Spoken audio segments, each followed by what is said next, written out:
আপু আপু 10 টাকা দেন না, ভাত খাবো। আপু আপু 10 আচ্ছা টাকা দাঁড়াও, দেন না, ভাত দিচ্ছি, খাবো। দাঁড়াও। এগুলায় টাকা দিয়া কি লাভ? ওরা তো টাকা দিয়া ডেন্ডি খায়। ওই যে দেখেন দৌড় দিল। আমি ওরে টাকা দিছি ভাত খাওয়ার জন্য, এখন ওই টাকা দেওয়া কি করবে ওইটা আমার দেখার বিষয় না। এই সুফিয়া চল তো।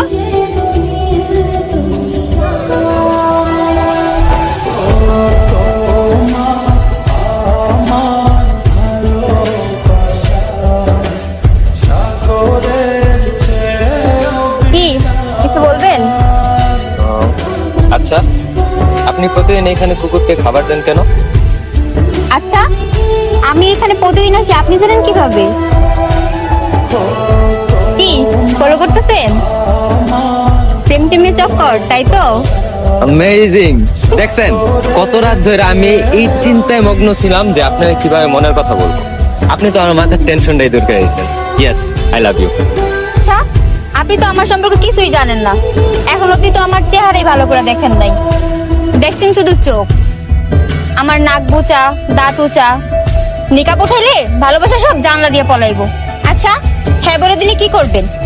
কোথাও ঘুরতে নিয়ে যাবেন, বলবেন বোরকা সরাতে।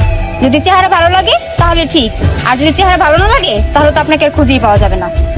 আরে না না, আমি তো এরকম ছেলেই না। তাহলে আমি আপনাকে একটা ভালো আইডিয়া দিই, হুম। আমাকে বিয়ে করেন। বিয়ে? হ্যাঁ, বিয়ে, তারপর ভালোবাসা নিয়েন। আর বিয়ের পর তো ভালোবাসার সময়ের অভাব থাকবে না।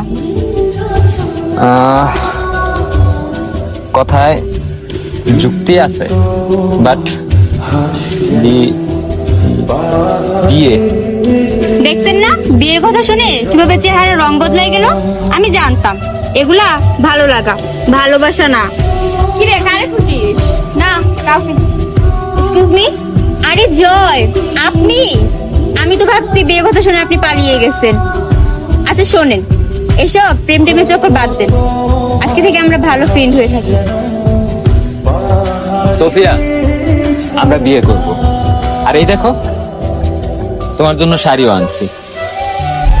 আর এমনিতে বিয়ের কেনাকাটা আর অ্যারেঞ্জ করতে 2 দিন সময় তো লাগে। এখন শাড়ি তুমি বোরকার ওপরে পরো বা বোরকার নিচে পরো, এটা তোমার ইচ্ছে।